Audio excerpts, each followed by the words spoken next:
Meghan Markle is planning a career comeback on both sides of the Atlantic. And yes, it makes me shudder. I cannot believe it. But she does genuinely believe, having told Omid Scobie that she would never step foot in the United Kingdom again, that work opportunities are going to open up in Britain because she knows that she needs this proximity to the British royal family. But before that, she's decided that her only hope in the entertainment industry left is a return to acting. And the leaks are now becoming so brazenly, embarrassingly positive towards Meghan. We know that this is only coming from one man. Yes, I'm looking at you, Liam Maguire. So this from the New York Post, branded and exclusive. Meghan Markle bombarded with work offers after friends boast she's returning to acting, but Netflix might not be happy. Look, let me tell you, Netflix don't give a damn. Can everyone just get that through their head now? Netflix don't give a damn. The first look deal was a sap so that if they do plan something on the British royal family, they have the first right of refusal. That is it. Netflix do not want Meghan acting in a project because trust me, if they did, it would have happened by now. But the New York Post quoting a casting agent who is of course anonymous. Of course anonymous. So we're just meant to believe that this casting agent exists, okay? Telling us that directors and producers have been scrambling in the last couple of weeks. I guess they've just done nothing over the last 5 years, but now in the last couple of weeks, over the opportunity to hire Markle, who already filmed one part for an upcoming Amazon movie last year, as herself. Can we just remember that? A cameo. Meghan has been the hottest talking point in Hollywood circles in the last couple of weeks, the agent claimed. Okay, I'm glad at least they said claimed there because this is an astonishing claim. This is a farcical claim. This is a fairy tale that we haven't seen in a long time. The very suggestion that she is planning to come back to acting has prompted interest the likes I have never seen in my 3 decades in the business. Offers for leading roles and development proposals have flooded in. Our insider continued, we are talking purveyors of genres including rom-coms, drama, sitcoms, and even soap operas. Okay, yeah, The Young and the Restless or The Bold and the Beautiful, that's about her level. Okay, we cast across the board and everyone wants to be in conversation. The agent also described the mother as a unicorn because her signing on to any project would generate stratospheric hype and headlines. Yeah, for all the wrong reasons. The reality of the excitement is because having Meghan in a screen project is a big deal on several fronts, one source explained. The primary opportunity seen by executives are how much attention Meghan's return would bring to a project, which would prompt potentially tens of millions of investment money. This is nuts. Honestly, I worked in the entertainment industry for a long time. This is totally nuts. The agent added, and the reason for that is that the interest and publicity for her return would mean potential huge viewing figures or cinema-goer ticket sales, not just in the US, but around the world. Seriously, have these people not looked at the stats? The stats prove that Meghan Markle being associated with a project is actually toxic in terms of numbers, not a positive thing. Netflix has discovered that. Spotify has discovered that too.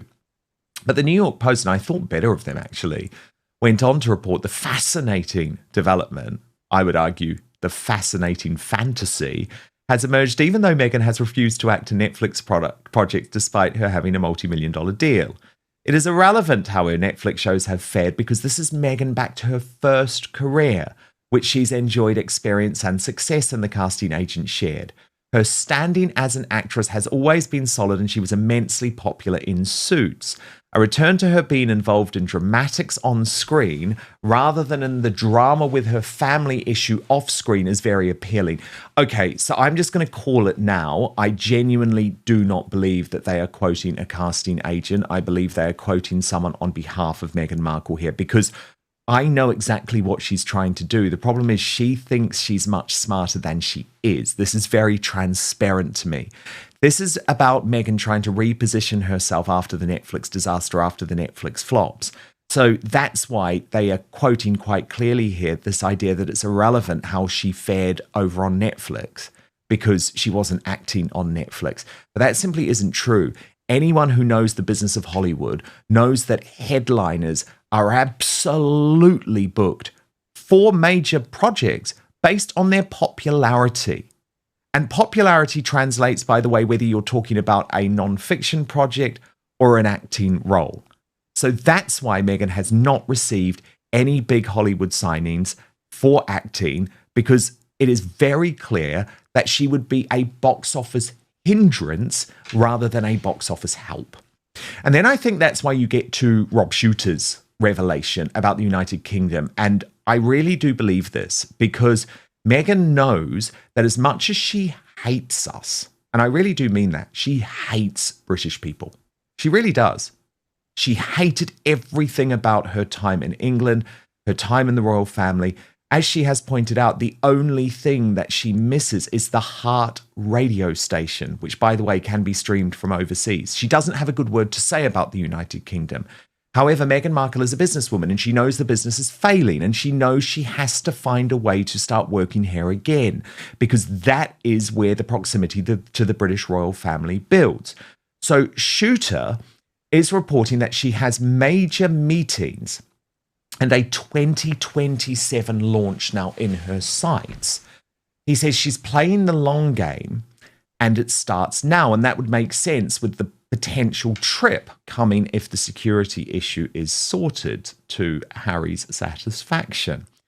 So here's the naughty but nice reporting from Mr. Shuter, who writes, Meghan Markle isn't giving up on Britain, and insiders say she's already making moves behind the scenes to prove it.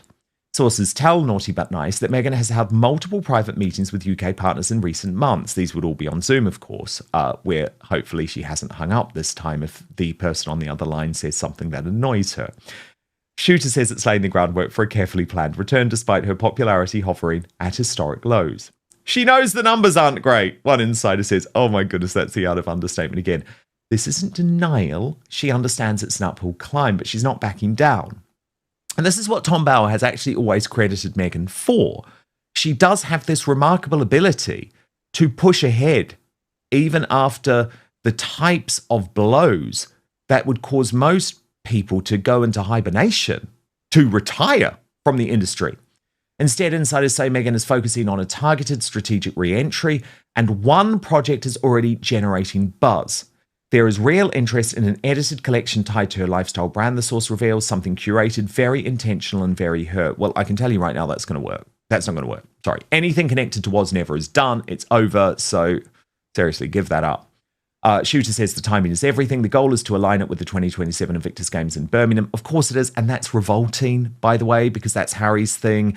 It's meant to be a charitable thing. This is his only opportunity, really, to ever stage some type of reconciliation with his father in the UK. And the fact that she wants to commercialise it means that I think the royal family should give it a very wide berth indeed. But Shuter says that gives her a meaningful built-in moment in the UK. It's a calculated move, blending purpose with visibility. Invictus gives her credibility. The source explains it's not just commercial, it's connected to something bigger. Still, Meghan isn't trying to win over everyone. She doesn't need mass approval, the insider says. That's lucky, given she's the most hated woman in the country. She's focused on building a smaller, loyal base, and that's where she sees opportunity. There are audiences in the UK who feel overlooked by traditional institutions. She believes they will connect with her. The strategy is clear: controlled appearances, selective partnerships, and projects that reflect her brand. This isn't about going back to the old system, the insider adds. It's about creating her own lane. Translation, she knows it won't be easy, the source says, but she's not trying to win everyone, just enough. So, royal YouTube sensation, according to Taz with me now. Tash, I found both of these reports completely fascinating because actually, even though there is obviously an attempt on both sides of the Atlantic to sort of clutch victory from the jaws of defeat, it is very telling to me, just like we saw in the Us Weekly cover earlier in the week, that there is now finally an acknowledgement from Team Montecito that things are bad and that there is an uphill climb ahead. Now, personally, I don't think either of these strategies are going to work, but can we go through each one? Let's start with the United Kingdom.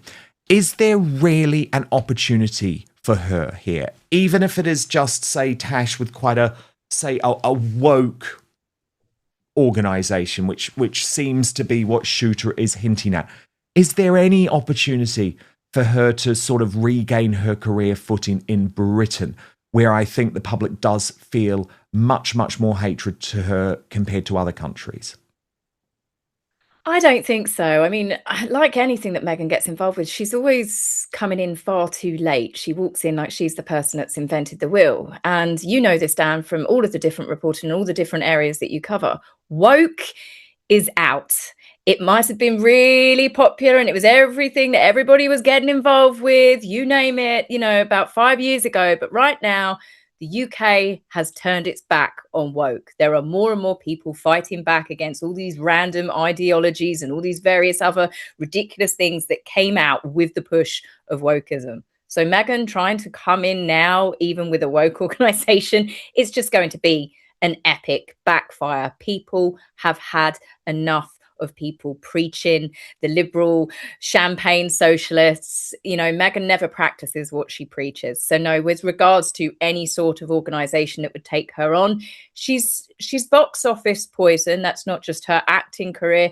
Anything she touches is box office poison. I mean, we joke around and say she's got the reverse Midas touch, but she really does, because any organization that agrees to work with Harry and Meghan, what happens is people start looking deeper at that organization. So any organization that's got any skeletons in their closet, up they pom. They all come straight out. You find things about Meghan started trying to work with the company, I think they were British, the handbag company. Turns out that whilst they're selling the bags for near enough $1,000, the women that actually make them in Rwanda are sitting in mud hut floors, all huddled up together, and they get paid 10p per bag. And that's only if the bag passes certain standards. Then you have the coffee. There was something to do with the coffee potentially having lead poisoning in. And then they had to come out and say, no, that was false reports.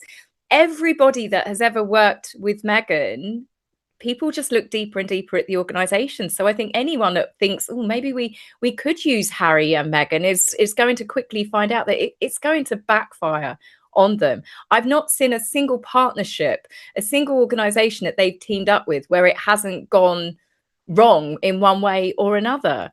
So with that, definitely not. And then with the acting, I mean, what can you say about that, really? I mean, that one's not plausible for me either. No, it's completely not plausible. It genuinely is not plausible, because Hollywood is honestly one of the most conservative industries when it comes to headliners for movies. That's why you see, say, at the moment, Zendaya and Tom Holland and everything, because they are beloved and they are adored, and people really like them. And as a result, it translates to ticket sales. And as soon as there's someone who the public turn on, actually producers will not take that risk. But I still do see this week, Tash, People magazine trying to rewrite royal history. It's like, okay, there's still one propagandist going for them. Did you see their take on the big Robert Hardman book? Queen Elizabeth was thrilled to meet Princess Lilibet, who crawled around her feet during their only meeting. But as Lee Cohen, the foreign affairs and royal commentator based stateside, put it, this is the kind of rubbish People magazine puts out. It's absolutely cringeworthy. The poisonous viper stole the Queen's intimate name for her daughter. That is some kind of cheek. And I have to be honest, Tash, I refused to read the full report because I just know it's a lie. And I find it so embarrassing. I'm not giving people that click because they are working with Harry and Meghan to try and change a narrative about the late Queen's life. All of these books, Tash, all of them concede that the Queen was deeply unhappy about the Lilibet name. Find me any type of respected royal commentator or royal reporter who says the Queen was delighted with the Lilibet name. She wasn't, and she wasn't happy with the visit. I mean, for God's sake, Tash, the book literally says, sorry, I'm ranting, but the book literally says that she insisted on having an assistant in the room for the meeting. On that nonsense anymore. I don't even want to read it. But when it comes to Lilibet, they lied. They publicly lied again. This is what we see across everything to do with Harry and Meghan.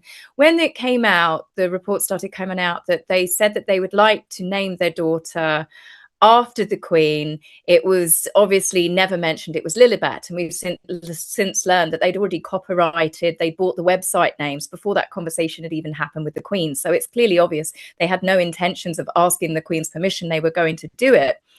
But it was when the stories came out saying that the Queen was actually devastated about it. It was a very private and personal name for her.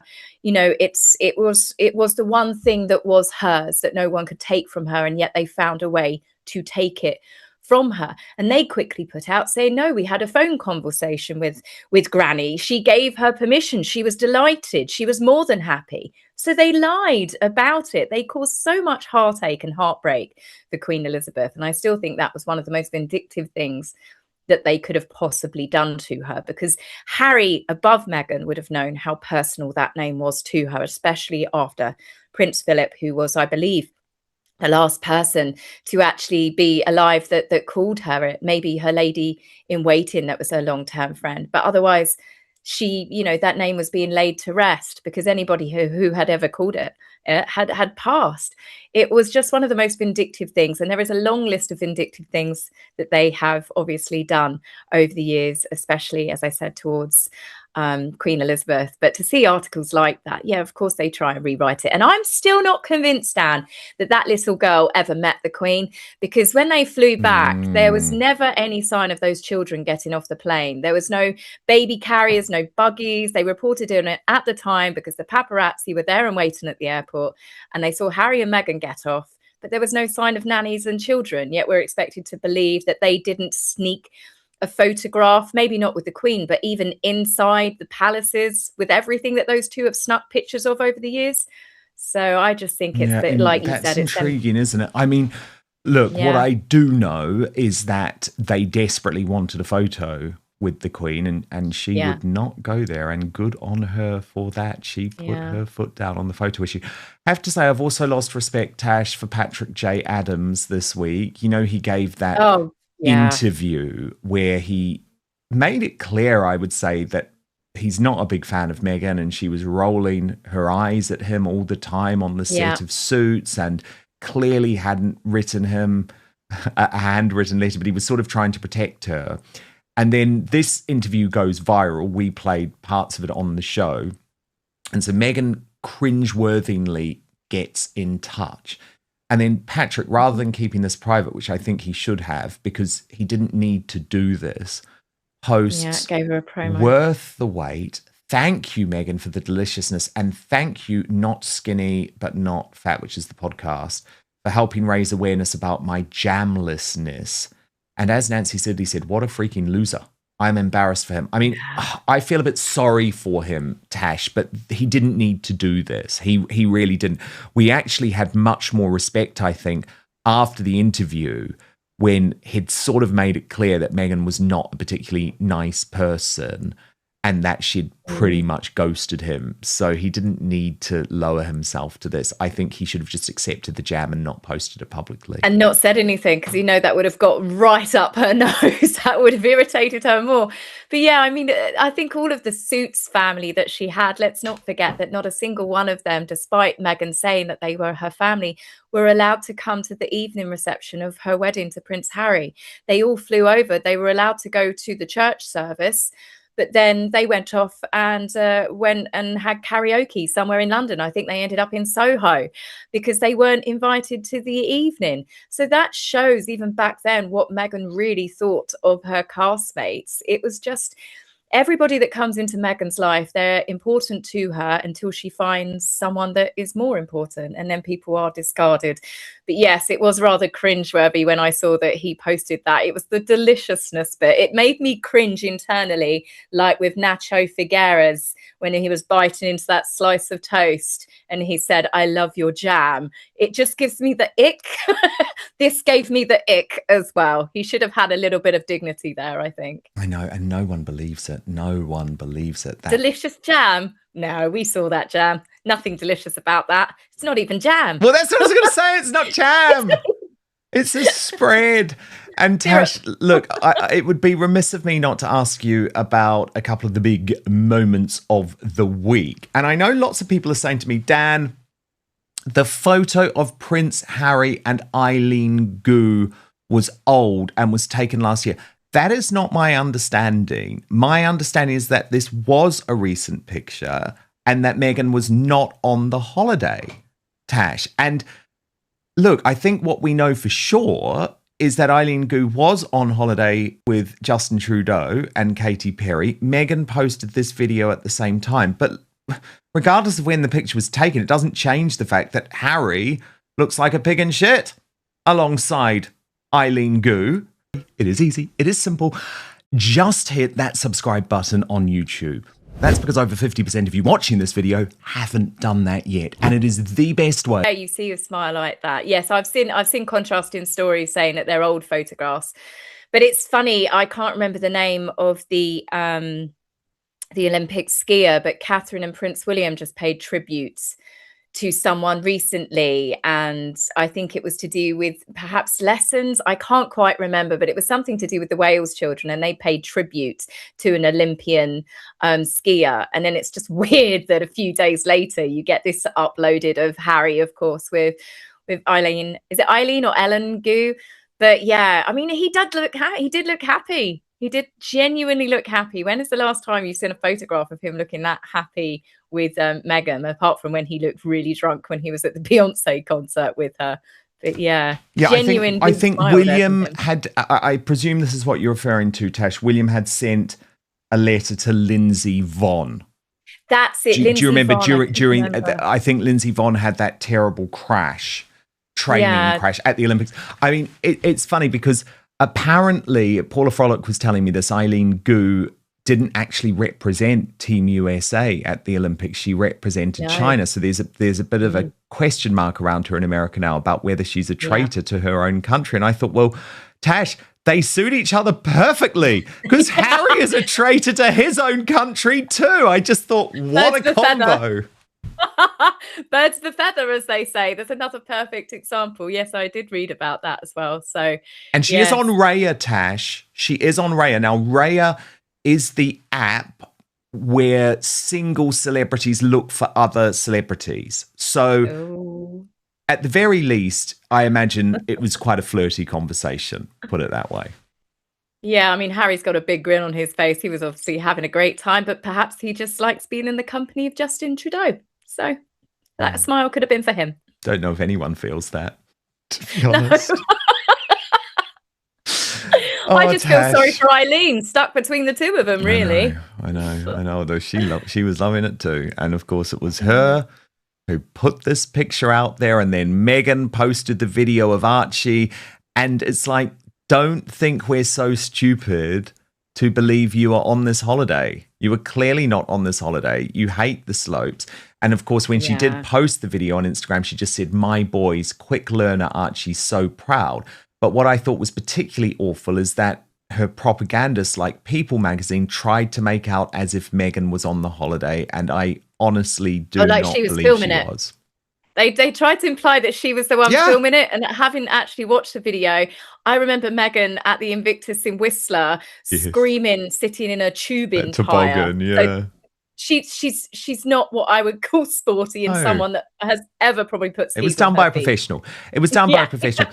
And again, like, all of that is fine, but Tash, can we just have some goddamn honesty? Like, you're not going on holiday together. Probably you can't stand being around each other at the moment. That's okay, but don't try and pretend that you're on this holiday. Don't try and pretend that you took this footage. Oh, the whole thing is so infuriating. Don't try and pretend that little boy is just learning. That, I'm sorry, is quite clearly a child that has been skiing for a number of years. So for her saying, "Oh, Archie's such a quick learner," you only have to look at that child to see that child has been skiing for a number of years. Which again is completely fine, but just be honest. Few members of the royal family attract as much attention as Prince Harry and Meghan Markle. Every new business venture, media appearance, or reported development quickly becomes international news, and this latest discussion is no exception. According to the presenters, Meghan is determined to continue building her global brand despite ongoing criticism. They suggest she could even be considering spending more time in the United Kingdom as part of a wider relaunch strategy. While these claims remain matters of commentary and reported speculation, they have reignited debate about the Sussexes' future and their relationship with Britain. The discussion begins with the claim that Meghan Markle is not backing away from the spotlight. According to the presenters, Meghan may be exploring opportunities to increase her presence in the United Kingdom while promoting future business ventures. The commentators suggest that reconnecting with British audiences could strengthen her international profile and generate renewed media attention. However, it is important to note that these reports are presented as commentary and speculation rather than a confirmed announcement from Meghan or her representatives. Even so, the possibility of a UK return immediately becomes the central focus of the discussion. Attention then shifts to Meghan's expanding business ambitions. The presenters argue that Meghan has continued transforming herself from a working royal into an entrepreneur with interests in media, lifestyle products, and entertainment. According to the discussion, every new project represents another step toward building an independent global brand separate from the royal family. Supporters see this as a natural career evolution after stepping away from royal duties. Critics, however, question whether commercial success can ever be separated from the couple's royal connections. That debate continues to divide public opinion. Another major topic centers on reports of financial challenges. The presenters speculate that maintaining multiple homes, private security, travel, and an international lifestyle requires substantial resources. They suggest that these financial demands may explain why Harry and Meghan continue pursuing new commercial partnerships and media opportunities. No financial information is presented to confirm these claims, and the discussion reflects the commentators' opinions rather than verified facts. Nevertheless, the issue of money remains one of the most frequently discussed aspects of the Sussexes' post-royal life. Beyond the headlines, the discussion raises broader questions about life after leaving the royal family. Can Harry and Meghan successfully balance commercial ambitions with their continued royal identity? Will future projects help redefine their public image, or will ongoing controversies continue to dominate media coverage? These questions remain unanswered, ensuring that interest in the Sussexes shows little sign of slowing down. As this latest discussion demonstrates, Meghan Markle remains one of the world's most closely watched public figures. Reports of a possible UK relaunch, expanding business ventures, and continued speculation about the Sussexes' future have once again placed the couple at the center of international attention. While many of the strongest claims discussed today come from commentators and reported speculation rather than confirmed statements, they continue fueling one of the most talked about stories surrounding the modern royal family. What do you think? Could Meghan successfully relaunch her public profile in the UK, or do you believe the couple's future lies elsewhere? Share your thoughts respectfully in the comments below. If you enjoyed this breakdown of the latest royal developments, don't forget to like this video, subscribe to the channel, and turn on notifications so you never miss our latest royal news, commentary, and analysis. Thanks for watching, and we'll see you in the next video.